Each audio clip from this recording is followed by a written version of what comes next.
వారు పాదపద్మాలకు నమస్కరించుకుంటూ ఇక్కడ వేదిక మీద ఉన్న గురువులకి పాదపద్మాలకు నమస్కరించుకుంటూ అట్లాగే ఇక్కడికి వచ్చిన భక్తులందరికీ వాళ్ళ హృదయంలో ఉన్న ఆ నారాయణమూర్తి పాదపద్మాలకు నమస్కరించుకుంటూ ఈరోజు ఎంతో శుభదినం.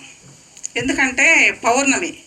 ఈ పౌర్ణమి రోజు చక్కగా మరి ఈ సైదీ గురువు గారు మరి సత్సంగం పెట్టాడు. ఆ సత్సంగం గురించి కూడా ఇప్పుడు ఏమి లాభమో కూడా చెప్పేశారు. మరి మరి నారాయణ గురువు గారు కూడా అలాగే చెప్పారు. మరి ఇంకా మిగిలింది ఏముందిలే కానీ చిలకని ఎటు కొరికి తిన్నా కానీ తీయగానే ఉంటుందంట. అట్లాగే అందరూ చెప్పారు, ఎవరు చెప్పినా అదే. ఎందుకంటే అన్నాన్ని 4 రకాలు చెయ్యొచ్చు. దాన్ని ఏ రకంగా చేసుకున్నా, పాయసం వండినా, పులిహార వండినా, మరి బిర్యానీ వండినా, ఏది చేసుకున్నా కానీ బియ్యమే మూలం.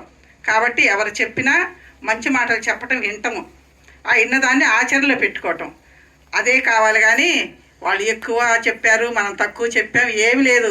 ఎవరు చెప్పినా, ఎంత విన్నా ఆ విన్న దాంట్లో మనము కొంచెమైనా సరే ఒక్క మాట మనం ఇంటికి తీసుకెళ్ళి ఆచరణలో పెట్టుకుంటే దానికి మించింది లేదన్నమాట. అందుకు కాబట్టి అలాగే మరి కృష్ణ పరమాత్మ అన్నాడంట. ఏం చెప్పారు? కృష్ణ పరమాత్మ తల్లి అడుగుద్ది, స్వామి కొడుకే కదా, మరి స్వామే కదా, కృష్ణ పరమాత్మ అయిపోయాడు కదా. నాయనా నువ్వు ఇన్ని రోజులు మరి కంసుని సంహరించవచ్చు కదా, ఇప్పటిదాకా మమ్మల్ని 14 సంవత్సరాలు ఎందుకు నాయన చెరసాల్లో ఉంచావు? ఆ చేసేదేదో ఇప్పుడు చేసిన పని అప్పుడే చెయ్యొచ్చు కదా అని తల్లి అడుగుద్ది. అడిగితే అప్పుడు కృష్ణ పరమాత్మ చెబుతాడు, ఒక నవ్వు నవ్వాడంట. అమ్మా ఇంతకుముందు చేసింది ఎక్కడికి పోద్ది? ఇంతకుముందు నువ్వు చేసావు కదా, ఇంతకుముందు జన్మలో నువ్వు కైకేయివి, ఇంతకుముందు జన్మలో నువ్వు కైకేయివి కాబట్టి నువ్వు 14 సంవత్సరాలు అడవి పంపించావు కదా రాముల వారిని. ఆ జన్మలో నేను రాముణ్ణి కాబట్టి మరి ఈ 14 సంవత్సరాలు మరి నువ్వు జైల్లో ఉండాల్సి వచ్చింది. అవునా నాయన, నీకు గుర్తుండదమ్మా? నాకు ఎన్ని జన్మలు కూడా గుర్తుండదు, ఎందుకంటే పరమాత్మకి అన్నీ ఆయనే కదా, యుగానికి ఒకటి మారుతూ ఉంటాడు కాబట్టి నాకు గుర్తుంది అంటే. అవునా నాయన, మరి కౌశల్య ఎవరు నాయన? నన్ను పెంచిన యశోద తల్లి. నువ్వు 14 సంవత్సరాలు దూరం చేసావు కదమ్మా ఆ ప్రేమకి, అందుకని ఆ తల్లి 14 సంవత్సరాలు నన్ను పెంచి ఆ అనురాగం ప్రేమ తీర్చుకుంది అని చెప్తాడు. అందుకని ఇప్పుడు దాకా చెప్పిన సారం కూడా అదేనమాట. ఎంత మనం చేస్తామో, ఏం చేస్తామో, ఎన్ని జన్మలకైనా సరే అది అనుభవించింది తప్పదు. మరి అలాంటి మహాత్ములకే తప్పలేదు కదా, మనం ఎంతటి వాళ్ళమి కాబట్టి చేసింది పాదు, చెయ్యింది రాదు. 2 పాయింట్లు. ఏది పుణ్యం చేస్తామా పట్టుకొని వెళ్తాం, పాపం చేస్తామా పట్టుకెళ్తాం.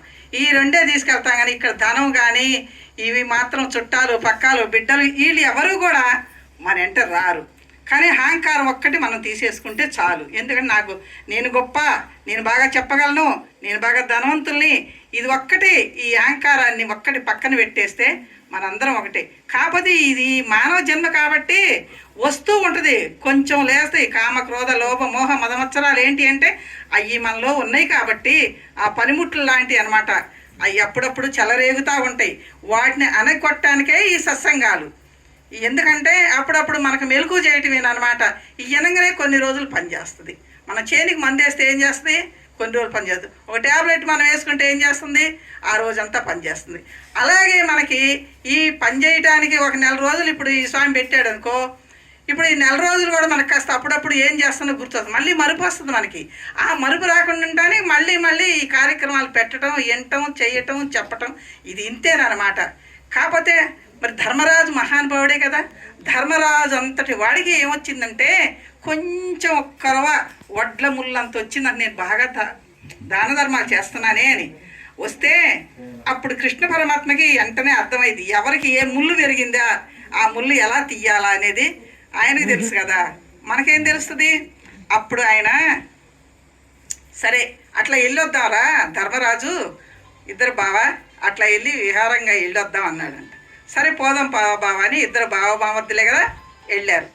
వెళ్ళినప్పుడు పాతాళలోకానికి తీసుకెళ్ళాడంట. తీసుకెళ్ళి అదంతా చూపిస్తూ ఉంటే ఈయనకి దాహం వేసింది. ఎవరికి? ధర్మరాజుకి. దాహం వేయంగానే ఇక ఒక ఇంటికాడ వెళ్ళి అమ్మ ఇలాగా అమ్మ కాసిన మంచినీళ్ళు ఇవ్వమనగానే ఆమె బంగారపు చెంబు తీసుకొని వచ్చి ఆ మంచినీళ్ళు ఇచ్చిందంట. తాగాడు. తాగి ఆ చెంబు ఇవ్వబోయాడు. అయ్యా మా లోకంలో ఏది అయినా సరే ఇచ్చింది మళ్ళీ తీసుకోమంది. నువ్వు తీసుకెళ్తావో వాడు పడేస్తావు బంగారపు చెంబుతో మంచినీళ్ళు ఇచ్చి అంటే. ఇక అప్పుడు ధర్మరాజుని పిలిచి పరిచయం చేశాడు. ఎవరు పాతాళ లోకాన్ని ఉంది? ఎవరు? బలిచక్రవర్తి. ఆయనకు పరిచయం చేయదుగో ధర్మరాజు చక్కగా ఈయన బాగా దాన ధర్మాలు చేస్తాడు, మా రాజ్యంలో చాలా మంచివాడు, అది ఇదని కృష్ణ పరమాత్మ పరిచయం చేశాడంట. పరిచయం చేసి ఆ మాటలు చెప్పంగానే అస్సలు బలిచక్రవర్తికి ఎంత కోపం వచ్చి చెవులు మూసుకున్నాడంట. ఏంటి దాన ధర్మాలు చేస్తాడా? ఆ దానం చేసిన రోజే కదా వాళ్ళు తినేది. ఆ తర్వాత ఏం తింటారు? ఒక ఉపాధి కలిగిస్తే వాళ్ళు ఎప్పుడూ జీవనం సాగిస్తారు. కానీ ఆ ఉపాధి లేకుండా నువ్వు దానం చేసిన రోజు తిని ఏరే రోజు పస్తులు ఉండాలా? ఇదే నువ్వు చేసేది? మా రాజ్యంలో అసలు ఆకలి కొన్నోళ్ళే లేరు, మరి నువ్వు చేసేది ఇదే అని చెవులు మూసుకున్నాడంట. అప్పుడు జ్ఞానోదయం అయిందంట, నేను చేసే అందుకని కృష్ణ పరమాత్మ ఏం చేస్తాడంటే ఆయన చూపిస్తాడు, తీసుకెళ్ళి చెప్పడు. చెబితే మనకేంటంటే భలే చెప్పారులే అనిపిస్తుంది. ఆయన తీసుకెళ్ళి అట్లా చూపిస్తాడంట. అట్లాగే మహానుభావులు ఎంతమందో మరి అట్లాగే దారిన మళ్ళీ ఒకరోజు అర్జునుడు కూడా అలాగే ఏడుస్తూ ఉన్నాడు.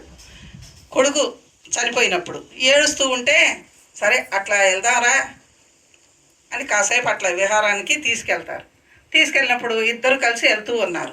వెళ్ళేటప్పుడు అక్కడ ఏం జరిగిందంటే ఒక బాగా ఉన్నింటికి ఒక 50 ఆవులు ఉన్నాయి, 50 బరగొట్లు ఉన్నాయి, ఎందరో పనివాళ్ళు ఉన్నారు. ఆ ఇంటి దగ్గరికి వెళ్ళి అమ్మ కాసిన మంచినీళ్ళు ఇవ్వమన్నారు.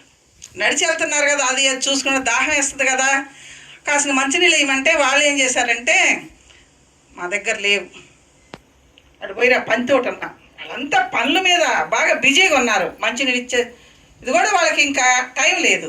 సరేనని బయలుదేరారు. ఇంకాస్త దూరం వెళ్ళారు. ఇంకాస్త దూరం వెళ్ళాక ఏం జరిగిందంటే ఒక ముసలామ అక్కడ ఉంది, ఒక ఆవుని కట్టేసింది, ఒక దూడ ఉంది, చిన్న గుడిసె. ఆ గుడిసెలో ఆమె ఉంది. అలాంటి మంచం కుక్కి మంచం ఒకటి ఉంది. అయితే ఈ